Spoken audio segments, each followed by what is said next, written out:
नमस्कार दोस्तों, स्वागत है आप सभी का निमी टेक्निकल क्लासेस में। आज हम RRB railway technician grade first और टेक्नीशियन ग्रेड थर्ड का जो पोस्ट है ना, और जो क्वालिफिकेशन है इसका हम रिव्यू करने वाले हैं। और ऑब्वियसली बात है कि कोई भी नोटिफिकेशन आता है तो उसका रिव्यू करना बहुत ज़रूरी है ना। तो हम इस वीडियो के माध्यम से एक एक पॉइंट पर बात करेंगे कि कौन से ऐसे विद्यार्थी हैं और किस ट्रेड के विद्यार्थी हैं जिनको एलिजिबिलिटी मिली है।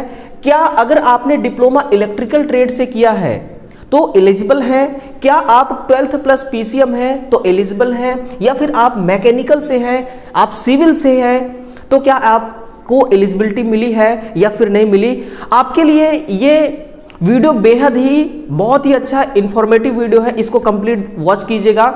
और चैनल को सब्सक्राइब नहीं किया है तो जरूर सब्सक्राइब कीजिएगा, है ना।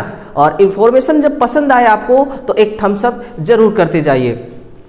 फिलहाल हम बात करने वाले हैं कि आप फॉर्म भर सकते हैं या नहीं अगर ये क्वालिफिकेशन है आपके पास तो, और इसके अलावा अदर क्वालिफिकेशन है तो आप भर सकते हैं या नहीं। संपूर्ण जानकारी के साथ हम आप सभी के सामने पेश हो चुके हैं, है ना। जैसा कि आपको पता है कि फॉर्म अप्लाई करने का जो डेट है वो कल से ही स्टार्ट हो चुकी है। कहने का मतलब कि 8 तारीख से ही, है ना, 8 या 9 से ही स्टार्ट हो चुकी है। मैं आपको एक बार दिखाई देता हूं, ये देखिए, यहां पर देखिए, ये है आपका फॉर्म अप्लाई करने का जो डेट है वो दिया गया है यहां पर, है ना। कब से है? 9 मार्च 2024 से फॉर्म अप्लाई स्टार्ट होगी और 8 अप्रैल 2024 तक आपका फॉर्म अप्लाई होगा, है ना। हम बेसिकली देखिए, हम जिन मुद्दों पर बात करने के लिए आपके सामने आए हुए हैं हम उसी पर बेसिकली बात करेंगे, और वो ये रहा, देखिए एनेक्स्चर ए, है ना। सबसे पहली बात, जो जिनका क्वालिफिकेशन हायर क्वालिफिकेशन के अंडर आता है उसके बारे में पहले सुनिए, है ना। सबसे पहले देखिए दोस्तों, यहां पर देखिए, अगर आपका, ध्यान से सुनिएगा, अगर आपका बीएससी है, अगर आपका क्वालिफिकेशन बीएससी है, यदि आपने डिप्लोमा कर रखा है या फिर आपने बीटेक कर रखा है ना, आपने क्या कर रखा है, बीटेक, तो आपको एलिजिबिलिटी किस पोस्ट पे मिली है। सबसे पहली बात देखिए कि जो टेक्नीशियन ग्रेड फर्स्ट सिग्नल है ना, ये पहली बार वैकेंसी आई हुई है, और यहां पर लेवल 5 रखा गया है 7 CPC, है ना। ये तो बात की बात है, हम क्वालिफिकेशन पे बात करेंगे।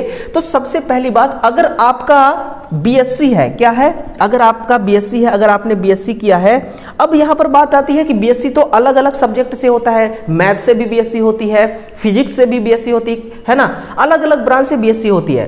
तो किसको एलिजिबिलिटी मिला है, यहां पर आप ध्यान से देखिएगा, bachelor of science in physics, अगर आपने फिजिक्स से किया हुआ है ना तभी आपको एलिजिबिलिटी मिली है। यानी कि आपका बीएससी से ही, बीएससी आपका फिजिक्स से ही होना चाहिए, तब आप सिग्नल पोस्ट के लिए एलिजिबल होंगे। एक लोगों के लिए, एक क्वालिफिकेशन के लिए तो मैंने यहां पर क्लियर कर दिया, ठीक। अब बात आती है डिप्लोमा की। डिप्लोमा में देखिए कौन कौन से विद्यार्थी एलिजिबल होंगे। अगर आपका इलेक्ट्रॉनिक्स है, यहां पर देखिए, अगर आपका क्या है, अगर आपने इलेक्ट्रॉनिक्स से किया है, कंप्यूटर साइंस से आपने किया है, इंफॉर्मेशन टेक्नोलॉजी से आपका डिप्लोमा है, इंस्ट्रूमेंटेशन से आपका डिप्लोमा है ना, तो आप इसके लिए एलिजिबल हो जाएंगे, है ना। आप डिप्लोमा के लिए एलिजिबल हो जाएंगे। और बीटेक वाले, यानी कि बीटेक डिग्री के अंतर्गत आती है, तो डिग्री आपका मतलब कि बीटेक में कौन सा ब्रांच होना चाहिए, यहां पर देखिए कि degree in engineering in the above basic stream. Basic stream कौन कौन सा है, electronics, computer science, information technology और इंस्ट्रूमेंटेशन। इससे अगर आपका बीटेक कंप्लीट है तो आप इसके लिए एलिजिबल होंगे। यानी कि ये जो दिया गया है ये बीटेक के लिए है,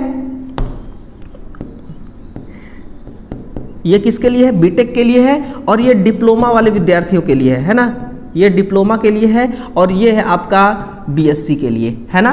तो देखिए यहां पर तीनों लोगों को एलिजिबिलिटी मिली है। और एक बात ध्यान से सुन लीजिए, फॉर्म भरते समय आप जरा सी भी गलती मत करना, ठीक ना, नहीं तो आप करेक्शन का इंतजार करेंगे, और कुछ चीजें ऐसी हैं जो करेक्शन भी नहीं कर सकते। जैसे अगर आपने आरआरबी जोन, फलाना आरआरबी जोन आपने सिलेक्ट कर लिया, तो आरआरबी यानी कि जोन को आप नहीं चेंज कर सकते, क्योंकि जोन वाइज अलग अलग वैकेंसी है, ठीक है ना।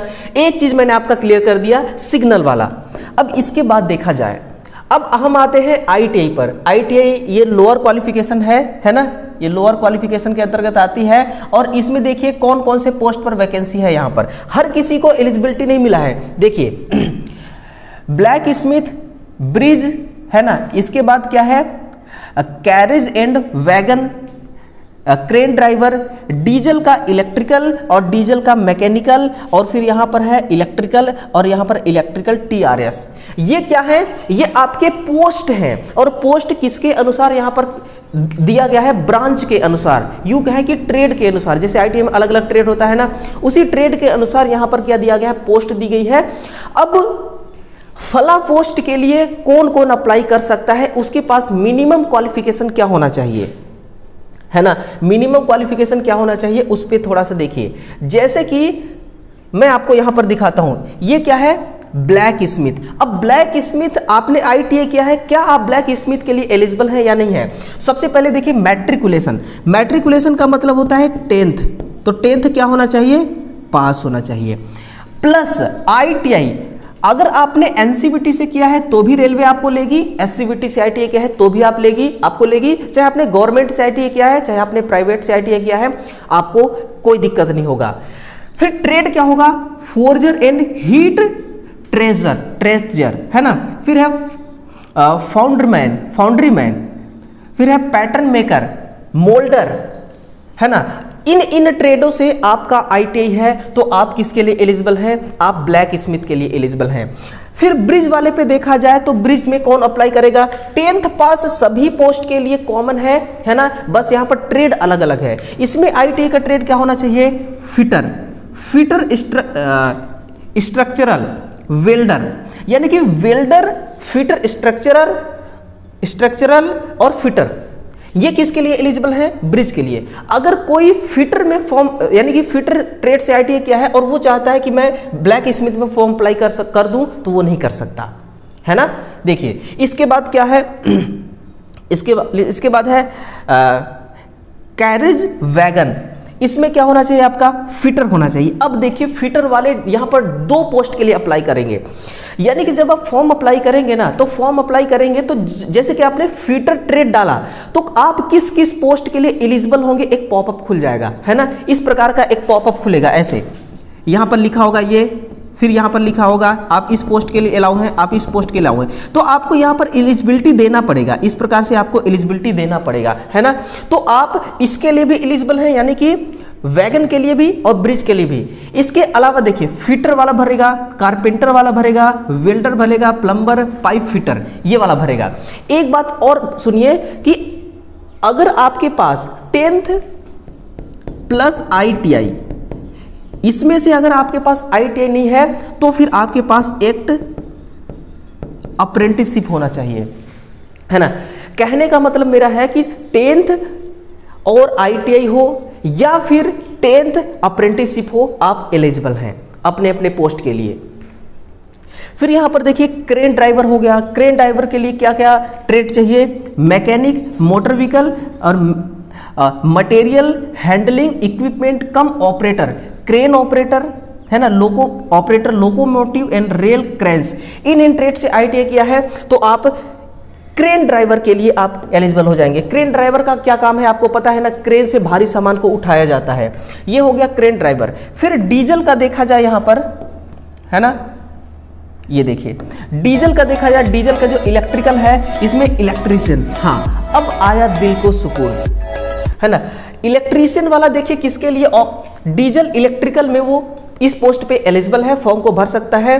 फिर है mechanic, auto, electric and electronics, wireman वाला भी इसमें एलिजिबल है, याद रखिएगा। फिर है इलेक्ट्रॉनिक मैकेनिक पावर इलेक्ट्रॉनिक, ये होना चाहिए, या फिर 10th प्लस अप्रेंटिसशिप होना चाहिए। फिर वहीं पर डीजल का मैकेनिकल है। फिटर वाला इस पे भी अलाउ है, यानी कि फिटर वालों को तो मौज ही मौज हो गया है।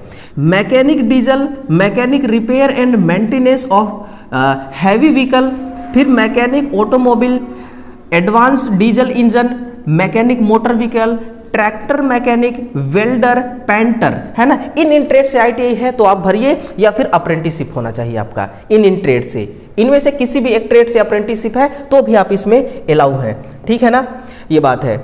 इसके बाद इलेक्ट्रिकल वालों का देखा जाए, ये रही आपका इलेक्ट्रिकल, डीजल इलेक्ट्रिकल, है ना। डीजल इलेक्ट्रिकल में क्या होगा, इलेक्ट्रीशियन यहां पर भी अलाउ है, वायरमैन भी अलाउ है, मैकेनिक वाला भी अलाउ है ना, ये सारे अलाउ हैं। वहीं पर इलेक्ट्रिकल TRS का देखा जाए तो इलेक्ट्रीशियन वाला यहां पर भी अलाउ है और वायरमैन वाला भी यहां पर अलाउ है।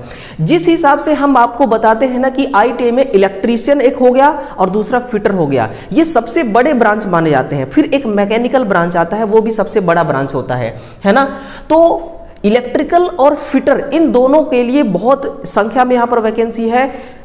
ऐसे विद्यार्थी जो फिटर से ITI किए हैं या फिर इलेक्ट्रीशियन से ITI किए हैं, उनके लिए देखिए 2-2, 3-3 पोस्ट पे वैकेंसी खड़ी है ना। तो आप वैकेंसी को निश्चिंत रूप से फॉर्म अप्लाई कीजिएगा। ये हो गया इलेक्ट्रीशियन, वायरमैन, फिर है electronic mechanic, mechanic power electronics, फिर है mechanic ST LT equipment and cable joining से है, फिटर वाला यहाँ पर अलाउ है, वेल्डिंग वाला अलाउ है, वेल्डर वाला, पेंटर, जनरल, मशीनिस्ट और कारपेंटर, ये सब के सब अलाउ है किसके लिए, TRS के लिए और इलेक्ट्रिकल के लिए, है ना। तो बहुत अच्छी बात है आपके लिए, बहुत ही बढ़िया एक प्लस पॉइंट है। और फिर देखिए ट्रेड EMU किसके लिए है, इसमें फॉर्म भरेगा देखिए electrician, wireman, electronic mechanic, mechanic power electronic, mechanic, है ना, फिटर, वेल्डर, ये शायद हो गया था, नहीं, हाँ। इसमें देखिए अगर आप इसको TRS वाले को देखेंगे और साथ में अगर इसको EMU वाले को देखेंगे तो आप यहां पर देख पाएंगे कि बिल्कुल देखिए यहां पर एक समान मैट्रिकुलेशन मांगा गया है, एक समान क्वालिफिकेशन मांगा गया है ना, कोई चेंजेस नहीं है। फिर वहीं पर देखा जाए अगर किसके लिए, वहीं पर अगर यहां पर हम देखें, देखिए फिटर के लिए, अब देखिए फिटर वालों के तो बिल्कुल बल्ले बल्ले हैं। क्यों? क्योंकि फिटर जो है ये तो अलग अलग पोस्ट को खा ही रहा है, अलग अलग पोस्ट में अप्लाई कर पाएगा, लेकिन इनके लिए ना इनके लिए खुद के लिए स्वयं का एक पोस्ट निकल के आया है यहाँ पर। ये देखिए फिटर, यहाँ पर आप देख पाएंगे, ये देखिए इनके लिए पर्सनल एक फिटर ट्रेड निकल के आया है, फिटर पोस्ट निकल के आया है ना। कौन सी है, ये वाली। अब इसमें देखिए केवल और केवल फिटर वाला ही फॉर्म अप्लाई करेगा, ना वेल्डर फॉर्म अप्लाई करेगा, ना इलेक्ट्रीशियन, ना वायरमैन, ना मैकेनिक, कोई फॉर्म अप्लाई नहीं करेगा, है ना। इसी प्रकार से देखिए क्या है यहाँ पर परमानेंट वे में कौन कौन से है, फिटर, वेल्डर, मशीनिस्ट, ग्राइंडर, ये सब अलाउ है, ठीक है। उसके बाद देखिए यहाँ पर एयर कंडीशनर वाला है, एयर कंडीशनर में कौन कौन अलाउ होंगे, इसमें है देखिए आपका refrigerator and air conditioner, mechanic, electrician वाला भी इसमें भर सकता है, वायरमैन वाला भी भर सकता है, इलेक्ट्रॉनिक मैकेनिक वाला भी भर सकता है ना। तो ये देखिए बहुत बड़ी PDF है, इसको मैं टेलीग्राम पर पहले ही अपलोड कर चुका हूं, ठीक है ना। तो आप वहां से चाहे तो इसका डिटेल ले सकते हैं। और आपके लिए एक और जानकारी सूचना है, महत्वपूर्ण सूचना है कि भाई जैसे कि ये क्या है कि अलग अलग RRB में देखिए अलग अलग वैकेंसी है और अलग अलग कैटेगरी के अनुसार यहाँ पर वैकेंसी को निकाला गया है ना। मान लीजिए कि आप ये चाहते हैं कि भाई मैं तो फॉर्म अप्लाई करूंगा अहमदाबाद वाले में, है ना, भुवनेश्वर वाले में। मान लीजिए कि मैं तो अप्लाई करूंगा भुवनेश्वर वाले में, ठीक है ना। अब आपने सोच लिया, फॉर्म अप्लाई कर लिया, फिर आपने सोचा कि यार इसमें तो थोड़ा सा क्या है कि वैकेंसी कम है ना, मैं बिलासपुर में जाना चाहता हूं। अब जो एडिट का यानी कि संशोधन करने की तिथि जो 9 तारीख से जारी होगी, उस तिथि में आप चाहें कि हम इस जोन को हटा करके बिलासपुर जोन को सिलेक्ट करें तो ऐसा नहीं होगा। इसलिए फॉर्म को ना बड़े ही इत्मीनान के साथ भरिएगा और लास्ट डेट का इंतजार तो बिल्कुल भी मत करिए, ठीक है ना। तो यही आपसे कहना चाहूंगा। बाकी इसका सिलेबस यार क्या है ना, सिलेबस के बारे में मैं आपसे पर्सनल डिटेल के साथ डिस्कस करूंगा, क्योंकि सिलेबस में बहुत सारा कंफ्यूजन है, क्योंकि हिंदी और इंग्लिश दोनों प्रकार का नोटिफिकेशन आया है, तो बच्चे थोड़ा सा कंफ्यूज तो हो ही गए हैं, बस उस कंफ्यूजन को दूर करना है। तो मैं उसका आपको एक बढ़िया वीडियो दूंगा जिसमें आपको हर एक चीज समझाऊंगा, ठीक है ना। तो यही रहे देखिए आज के वीडियो का कंप्लीट डिटेल्स, कौन कौन फॉर्म भरेगा कौन नहीं भरेगा। देखिए अगर आपने मैकेनिक से डिप्लोमा या बीटेक किया है या फिर आपने सिविल से किया है तो आपके लिए देखिए ये एलिजिबिलिटी नहीं है मिली, यहाँ पर आप फॉर्म को अप्लाई नहीं कर पाएंगे। फिर आपके लिए लोको पायलट वाली वैकेंसी थी, ठीक ना। चलिए मिलते हैं अगले सेशन में दोस्तों। वीडियो को दबा के शेयर कीजिएगा, अधिक से अधिक संख्या तक इस वीडियो को फैलाइए, है ना, अधिक से अधिक लोगों तक इसको पहुंचाइए, ये आपका काम है। और अपना ख्याल जरूर रखिएगा, तैयारी बिल्कुल दमदार तरीके से करिए, है ना। अगर हमारे साथ जुड़ करके तैयारी करना चाहते हैं तो चैनल को सब्सक्राइब जरूर कीजिएगा। कॉन्टैक्ट नंबर हमारे डिस्क्रिप्शन बॉक्स में पिन है, वहाँ से आप हमें कांटेक्ट कर सकते हैं, डायरेक्ट मेरे से आपका संपर्क होगा और जो भी आप पूछना चाहते हैं वो आप पूछ सकते हैं ना। मिलते हैं अगले सेशन में, तब तक के लिए बहुत बहुत धन्यवाद। Okay, thank you.